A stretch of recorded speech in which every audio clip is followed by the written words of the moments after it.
बागेश्वर धाम के पीठाधीश्वर पंडित धीरेन्द्र कृष्ण शास्त्री की सनातन एकता पद यात्रा खत्म होने के दौरान का एएसपी अनुज चौधरी का एक वीडियो सामने आया है, जिसमें वो एक सेवायत का कॉलर पकड़कर खींचते दिख रहे हैं। हाल ही में आजम खान साहब को एक हफ्ते में 3 बड़े मामलों में राहत मिली थी और उसके बाद वो जेल की सलाखों से बाहर आए थे। लोग बड़े खुशी मना रहे थे। उन्होंने तब भी कहा था थोड़ा बचकर, क्योंकि जो टाइमिंग है और टाइमिंग से पहले यानी रिहाई से ठीक पहले जो माहौल आजम खान साहब के खिलाफ के पक्ष में बनाया जा रहा है कि वो समाजवादी पार्टी छोड़ देंगे, अखिलेश से नाराज है, बीएसपी में शामिल हो जाएंगे, तमाम चीजें ये किसी खास मकसद से किया गया।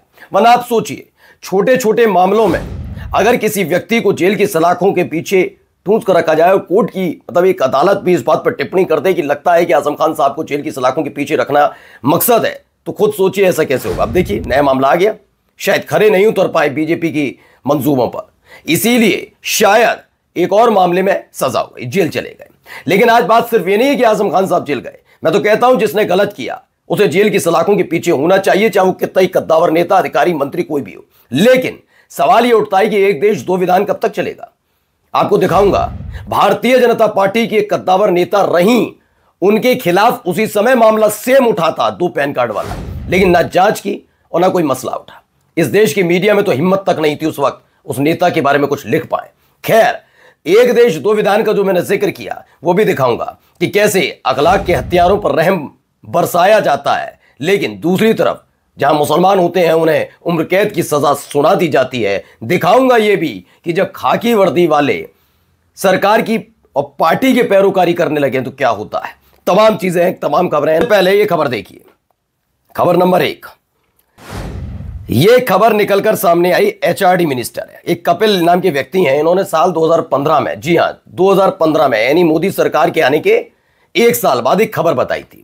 वो मामला ये था कि वो स्मृति ईरानी से जुड़ा था और ये हर कोई जानता है कि स्मृति ईरानी कितनी कद्दावर नेता उस वक्त तक रही। अब तो चलो कोई बात नहीं, अब तो क्योंकि सास भी कभी बहू थी, खैर वाकई क्योंकि सास भी कभी बहू थी, ये हो गया। लेकिन इस समय क्या दिक्कत चल रही है, इस समय अब सवाल इसलिए उठ रहा है 2015 वाला, क्योंकि आजम खान साहब को इसी मामले में जेल भेजा गया। पहले तो ये देखिए 2 पैन कार्ड वाला मसला इन्होंने लिखा था, डेट भी देख लीजिए 4 जुलाई 2015। So our HRD Minister Smriti Irani not only have multiple degrees but also multiple PAN numbers and both are active। 2015 में जिस वक्त दावा कपिल ने किया था उस वक्त ये एक्टिव था। क्या तब जांच हुई और तब नहीं हुई तो क्या अब जांच होगी? ये एक सवाल उठना बहुत लाजमी है।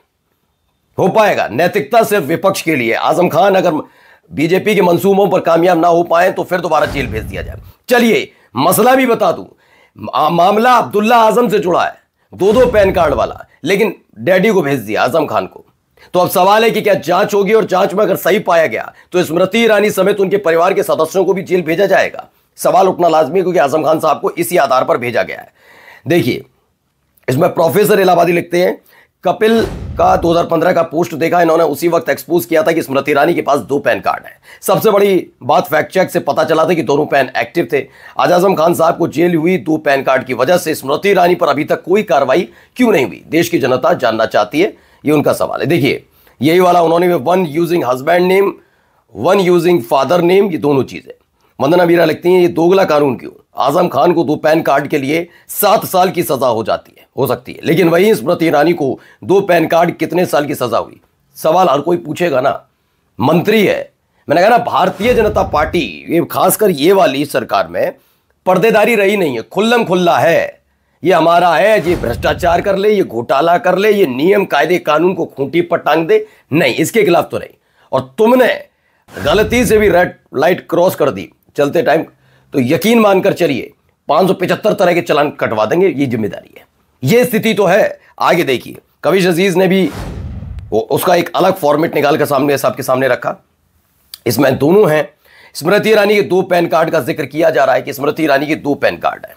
चलिए ये वाली तो कहानी हुई है। 2 पैन कार्ड मामले में आजम खान और उनके बेटे अब्दुल्ला आजम को 7 साल की सजा सुना दी गई और जेल भेज दिए गए। सजा नहीं सुनाई, सिर्फ जेल चले गए दोनों। फिर से 1 महीने बाद ही मैंने जिस दिन ही आजम खान निकले तो उसी दिन भी ये कहा था कि इतनी खुश होने की जरूरत नहीं है, क्योंकि जिस तरह के बयान आजम खान साहब दे रहे हैं वो अखिलेश यादव से नाराजगी नहीं जता रहे, अखिलेश यादव से आकर मिल ले रहे, ये बहुत बड़ी गलती है। दरअसल पश्चिमी उत्तर प्रदेश में भारतीय जनता पार्टी बहुत बहुत ज्यादा कमजोर है, पश्चिमी उत्तर प्रदेश में। और समाजवादी पार्टी मजबूती का कारण आजम खान भी है। जब से आजम खान जेल में है तब से बीजेपी अपने पैर पसारने लगी है। आपको याद होगा आरएलडी को अपने साथ भी इसीलिए लेकर आई थी, लेकिन आरएलडी कामयाब नहीं हो पाई। पश्चिमी उत्तर प्रदेश में वो करिश्मा नहीं दिखा पाई साल 2024 में, आपको याद है। अब उनको मालूम है कि अगर आजम खान जेल से बाहर रहे और जिस तरह के बयान दे रहे हैं उससे बीजेपी कमजोर होगी और समाजवादी पार्टी मजबूत होती जाएगी। लश्कर भी तुम्हारा है, सरदार भी तुम्हारा है, तुम झूठ को सच कह दो, अखबार तुम्हारा है, इस दौर के फरियादी जाए तो जाए कहां, सरकार भी तुम्हारी, दरबार भी तुम्हारा है, ये कविश अजीज लिखती है। अब आइए, एक तो ये हुआ एक देश दो विधान वाली कहानी। अब एक देश दो विधान ये भी है क्या? Gujarat court sentence 3 to life imprisonment in cow slaughter case. क्या सुनाया गया? गुजरात कोर्ट ने गौ हत्या के मामले में 3 लोगों को यह सुनाया गया लाइफ इंप्रिजनमेंट यानी कि उम्र कैद की सजा सुना दी। जबकि उत्तर प्रदेश की सरकार, राष्ट्रवादी सरकार, संतों की सरकार, रामराज वाली सरकार ने क्या किया? अखलाक के हत्यारों के खिलाफ जो चार्जेस थे उन्हें विड्रॉ कर दिया। अब आप समझ सकते हैं देश में कानून किस तरीके से चलता है और क्या करते हैं ये लोग, और फिर भी कहेंगे हम तो सबसे ज्यादा निष्पक्ष हैं। आइए अगली एक और खबर दिखाता हूं। यूपी के संभल जिले के डीएम डॉक्टर राजेंद्र पेंसिया और एसपी कृष्ण कुमार बिश्नोई ने, संभल का तो आप जानते ही हैं, लखनऊ में मुख्यमंत्री योगी आदित्यनाथ से विशेष मुलाकात की। उन्होंने सीएम को पंचमुखी हनुमान जी की मूर्ति भेंट की। यह मुलाकात ऐसे समय में हुई जब 19 नवंबर को संभल की जामा मस्जिद के मंदिर के दावे और 24 नवंबर को संभल हिंसा को 1 साल पूरा होने वाला है। और आप खैर ये होना भी है, मैं कृष्ण कुमार बिश्नोई हूं और राजेंद्र पेंसिया हूं, मैं इन सब को लेकर इसलिए भी टिप्पणी नहीं करूंगा जब खुद उत्तर प्रदेश के मुख्यमंत्री ने सेट कर दिया कि एक अधिकारी संभल वाले, नाम लेके बता रहा अनुज चौधरी, उनके बयान पर आपत्ति होनी चाहिए थी।